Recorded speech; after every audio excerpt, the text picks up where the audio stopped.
ආයිබෝවන් හැමදෙනාටම සාදරයෙන් පිළිගන්නවා Rankoth fitness YouTube channel එකට. අපි අද විශේෂයෙන්ම මේ වීඩියෝ එකෙන් පැහැදිලි කරලා දෙන්න ඕන කියලා හිතුවේ ඔයාට වදයක් වෙලා තියෙන ඔයාගේම බඩ අඩු කරගන්න බැරි වන්නට බලපාන ප්‍රධානම හේතු මොනවද කියන එක සම්බන්ධව. සාමාන්‍යයෙන් ඔයගොල්ලෝ දන්නවා අපේ උදරේ පිටත නිරාගෙන යන බලපාන ප්‍රධානම සාධකය තමයි අපේ වැරදි ආහාර රටාව සහ වැරදි ජීවන රටාව. ඉතින් මේක හැමෝම දන්නවා වුණාට මේ තත්ත්වෙන් මිදෙන්නට ගත යුතු ක්‍රියාමාර්ගයන් මොනවද කියන එක ගොඩක් අය හරියට දන්නේ නැහැ. ඉතින් කාලයක් තිස්සේ ගොඩක් අය වැරදි ක්‍රියාමාර්ගයන් දිගින් දිගට අනුගමනය කරගෙන එනකොට හිතනවා ඒ ක්‍රමවේදයන් තමයි හරිම ක්‍රමය කියලා. ඉතින් මේ වීඩියෝ අවසාන වෙනකම් බලනකොට ඔයාලට තේරෙයි වා මෙච්චර කල් වාගේ බඩ අඩු කරගන්නට ගත ක්‍රියාමාර්ගයන් මොනතරම් වැරදිද කියන එක. ඉතින් ඒ කතාව පොඩ්ඩක් පැත්තකින් තියලා අපි මෙන්න මේ කමෙන්ට් එකට අවධානය යොමු කරලා බලමු. ඉතින් මේ කමෙන්ට් එක දැක්කම ඔයාලට මොකද හිතෙන්නේ? ඉතින් අපේ ගොඩක් අය හිතාගෙන ඉන්න දෙයක් තමයි එක එක විශේෂ ව්‍යායාම මාර්ගයන් භාවිතා කරලා අපේ ශරීරයේ බර අපේ ශරීරයේ තියෙන මේදේ ඒ වගේම අපේ ඇඟ අඩු කරගන්න පුළුවන් කියලා ගොඩක් අය හිතාගෙන ඉන්නවා. ඇත්තටම ඒක කරන්න පුළුවන් දෙයක්ද කියන එක මේ වීඩියෝ එක අවසන් වෙනකම් බැලුවොත් එහෙම ඕගොල්ලොන්ට තේරෙයි. ඒත් එක්කම තමයි අපෙන් ගොඩක් අය මොනතරම් මිත්‍යා මත පස්සේ නැත්නම් වැරදි ක්‍රියාමාර්ගයන් අනුගමනය කරමින් ඉන්නවාද කියන එකත් ඔයාලට තේරෙයි මේ වීඩියෝ එක අවසන් වෙනකන් බලාගෙන යනකොට.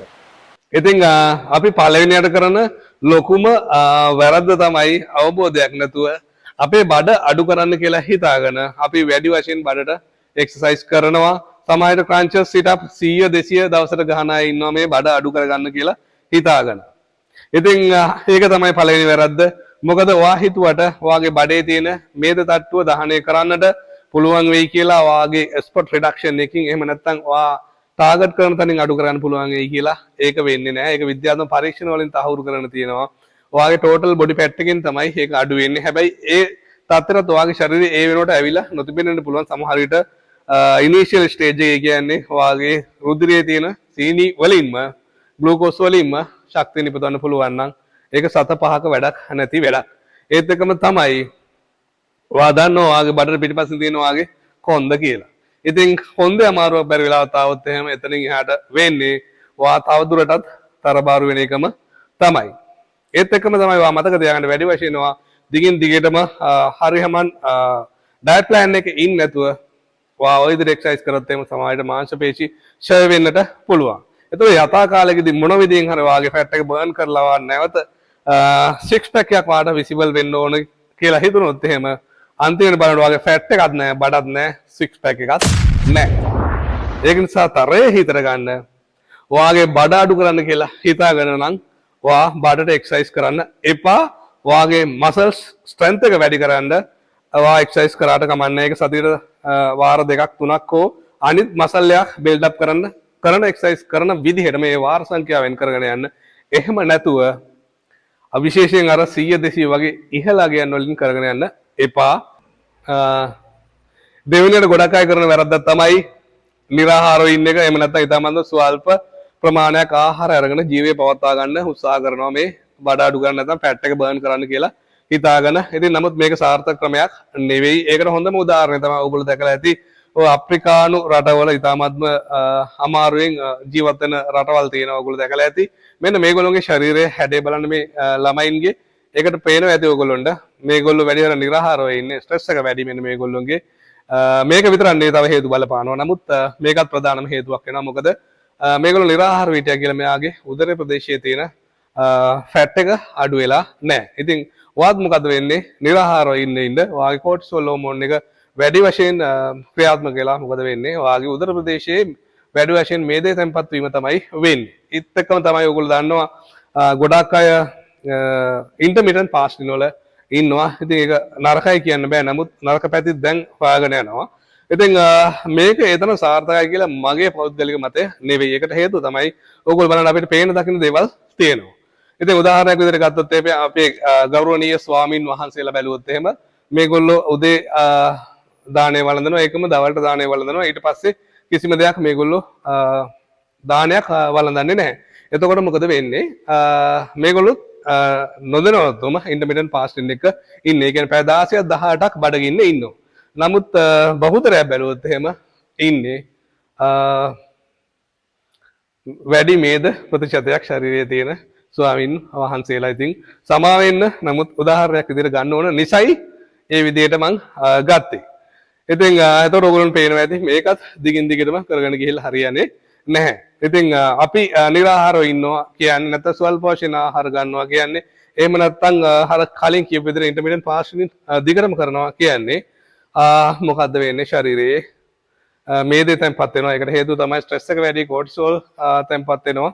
ඉතින් ශරීරය හැම වෙලාවෙම අපි බඩගින්න ඉන්නකොට ඒක දකින්නේ තරජනයක් විදියට. ඉතින් ඒක නිසා මෙන්න මේ වගේ දේවල් අනුගමනය කරා නම් ඒකත් නවතන්න කාලේ හරි. ඊළඟට ගොඩක් අය වරද්ද ගන්න තැනක් තමයි ගොඩක් අය shape up tea, green tea, ඊට පස්සේ කැපෙන් අඩංගු විවිධ පානයන් භාවිතා කරලා ෂේප් වෙන්න කියලා හිතාගෙන ඉන්නවා. ඇත්තටම ඒක සාර්ථක ක්‍රමයක් නෙවෙයි. එහෙම ෂේප් වෙන්න විදිහක් නෑ. ඒකට හේතුව තමයි අර කලින් කියපු විදිහට අපේ ශරීරයේ මේද දහනය කරන්නේ එක එක අපිට ඕන තැන් වලින් බඩෙන් මේ ඉන වටෙන් නෙවෙයි ශරීරයේ ටෝටල් බොඩි ෆැට් එකෙන් තමයි ඒක අඩු වෙන්නේ. එතකොට ඒ විදිහට අඩු වෙන්නට හැකියාවක් නැහැ. අඩු වුණත් නමුත් විද්‍යාත්මක පරීක්ෂණ වලින් හොයාගෙන තියෙනවා. ඒක ඉතාමත්ම සැලකිය යුතු මට්ටමක නෑ. කැලරි 80ත් 100ත් අතර වගේ ප්‍රමාණයක් තමයි උපරිම වශයෙන් දහනය වන්නේ. ඉතින් ඒක නරකම නෑ එක අතකින් බැලුවොත් එහෙම. මොකද හේතුව කිරි පිටි බොනවා නම් එහෙම නැත්නම් වෙන වෙන කූල් ඩ්‍රින්ක්ස් හරි මේ ගන්නවා නම් ඊට වඩා හොඳයි මේ දේවල් පාවිච්චි කරන. නමුත් ඒ මත යැපෙන්නට උත්සාහ කරන්න එපා කිසිම වෙලාවක. ඒකට හේතුව තමයි ඒකෙන් කරන්න පුළුවන් මහ ලොකු කෙන්ගෙඩියක් නැහැ. ඒත් එකම තමයි හොඳට ජලය පානය කරන්න. ඒක සිසිල් ගතිය වැඩි නම් chance එකක් තියෙනවා. ඒක විද්‍යාත්මක පරීක්ෂණ වලින් ඔප්පු කරලා තියෙනවා. සිසිල් ජලය පානය කරන්න හැකියාවක් තියෙනවා. සමහර සීතල ප්‍රදේශයක නෙවෙයි නම් ඉන්නේ වාට අසනීප තත්ත්වයක් නැත්නම් සිසිල් ජලය පානය කරොත් වාට හැකියාවක් තියෙනවා. සුළු වශයෙන් කැලරි බර්න් කරන එකට හේතුව තමයි ජලය පානය කරාට පස්සේ ඒ ජලය ශරීරයේ උෂ්ණත්වයට රත් කරගන්නට ඉන්ධන විදිහට භාවිත කරන්න වෙනවා ශරීරයට කැලරි කීපයක්. ඉතින් ඒකත් අපිට අමතර ආධාරකයක් කරගන්නට පුළුවන් අපේ කැලරි බර්න් කරන්න. ඊළඟ වැදගත්ම කාරණාව තමයි ගොඩක් අය ෆැට් බර්නර්ස් පාවිච්චි කරනවා, ෆැට් බර්නින් ෆීල්ඩ්ස් පාවිච්චි කරනවා. ඉතින් ඇත්තටම මේක ගැන නම් ආයෙ කතා කරන්නම දෙයක් නැහැ. හරිම අවදානම් වැඩක්. මේ සයිඩ් ඉෆෙක්ට්ස් ටික බැලුවට පස්සේ ඔයාලට මං හිතන්නේ මේ වගේ ෆැට් බර්නර්ස් භාවිතා කරන්න හිතන එකක් නෑ. ඒ තරමටම ඒක අවදානම්. ඇතරම මම මේ ගැන පැහැදිලි කරන්න අවශ්‍ය නැහැ. වෛද්‍යවරයෙක් තමයි පැහැදිලි කරන්න ඕන. නමුත් මේ රිසර්ච් ඩීටේල්ස් ටික බැලුවට පස්සේ වෛද්‍යවරයෙක් වන්නට අවශ්‍ය නැහැ. ඊටමන්ම සරලව පැහැදිලි කරලා තියෙනවා. මේ තරම් සයිඩ් ඉෆෙක්ට්ස් තියෙනවා නම් ඇයි අපි මේ වගේ දේවල් භාවිතා කරන්න කියන එක ඕන කෙනෙකුටම හිතෙනවා. ඒත් එක්කම තමයි මතක තියාගන්න ඕන විශේෂම දේ ඔයා මොන විදිහෙන් හරි මේ විදිහට බර අඩු කරගත්තා කියලා හිතන්න. නමුත් ඔයාට වර්ධින තැන තමයි ඔයා ඩයට් ප්ලෑන් එකට හුරු වෙලා නැහැ. එතකොට ඔයාගේ මෙටබොලිසම් එක ස්ලෝ වෙලා තියෙනවා. එතකොට මොකද වෙන්නේ? හිටියටත් වඩා ආයේ ඉතාමත්ම කෙටි කාල සීමාවකදී මහත් වීමේ අවදානමක් තියෙනවා. ඒ නිසා මතක තියාගන්න තරේ ෆැට් බර්නර්ස් භාවිතා කරන්න යන්න එපා. හරි හැටි අවබෝධයක් නැතුව. ඊළඟට ගොඩක් අයට වර්ධින තැනක් තමයි, එහෙම නැත්නම් ගොඩක් අය රැවටෙන තැනක් තමයි hot shape belt, එහෙම නැත්නම් hot shape up belt.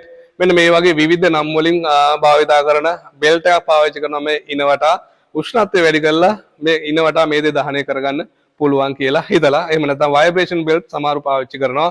ඇත්තටම මෙන්න මේක නිෂ්ඵල ක්‍රියාවක්. පරීක්ෂණ වලින් තහවුරු කරගෙන තියෙනවා මේ උෂ්ණත්වය වැඩි වුණා කියලා කිසිම අවස්ථාවක ඔයාගේ මේ ඉනවටා තියෙන මේ දේ දහනය කිරීමට හැකියාවක් නැහැ.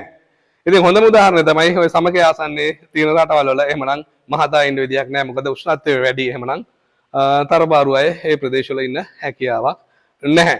ඒත් එක්කම තමයි මේකේ තවත් ලොකු අවදානම් පැත්තක් තියෙනවා. එකක් තමයි මේ ඉනවටා මේ බෙල්ට් එක දාගෙන ඉන්නකොට චර්ම රෝග හැදෙන්නට පුළුවන්. විවිධ ආසාදන සත්‍යයන් සමේ ඇතිවන්නට පුළුවන්. ඒ විතරක්ම නෙවෙයි සඳහන් නොකළ විශේෂම හේතු සාධකය තමයි ඔගොල්ලෝ දන්නවා අපේ මේ ඉනවටා පිහිටලා තියෙන මාංශ පේශි පද්ධතිය ඉතාමත්ම වැදගත් වෙනවා අපිට. ඒකට හේතුව තමයි අපේ ශරීරයේ center of the body නැත්නම් center of the gravity මේ දෙකම පිහිටලා තියෙන්නේ මේ ඉනවටා මේ ආවරණය වෙලා තියෙන මාංශ පේශි මැදට වන්නට. එතකොට මොකද වෙන්නේ? අපි මොනෑම හෝ ක්‍රියාමාර්ගයක් ඉඳගෙන කරත් හිටගෙන කරත් මේ අනිවාර්යයෙන්ම චලනය වන මාංශ පේශි ටිකක් තමයි මෙතන තියෙන්නේ. ඒත් එක්කම තමයි කොඳු අත පෙළට මේ තනිව පිහිටලා තියෙන කොඳු ඇට පෙළේ ලම්බ 1 to 5 කොඳු ඇටවලට සහාය දෙන්නේ මේ දෙපැත්තෙන් තියෙන මාංශ පේශි. ඉතින් මෙන්න මේ දිගින් දිගටම බෙල්ට් එකක් පාවිච්චි කරොත් එහෙම වෙන්නේ මොකද්ද?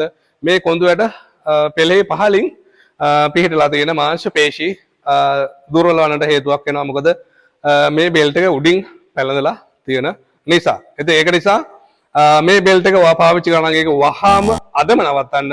මේ වගේ බෙල්ට් එකක් භාවිතා කරන්න එපා. ඒකේ ලොකු අවදානමක් තියෙනවා. අකල් යනකොට ඒකම වර්තමානයේ උනත් ඇතිවීමට හැකියාවක් තියෙනවා. මේ චර්ම රෝග ඒකම කල් ගිහිල්ලා වාට කොඳුයට පෙළ ආසන්නයේ රෝගී තත්ත්ව නැතිවීමට හැකියාවක් තියෙනවා. මොකද කොඳුයට පෙළට අවශ්‍ය ශක්තිය ආධාරකයක් ලබා දීමට හැකියාවක් නැහැ. කොඳුවල පෙළට ස්ථාවරව ස්ථායී වින්දට රැඳිලා තියෙන්න. මොකද දුර්වල මාංශ පේශී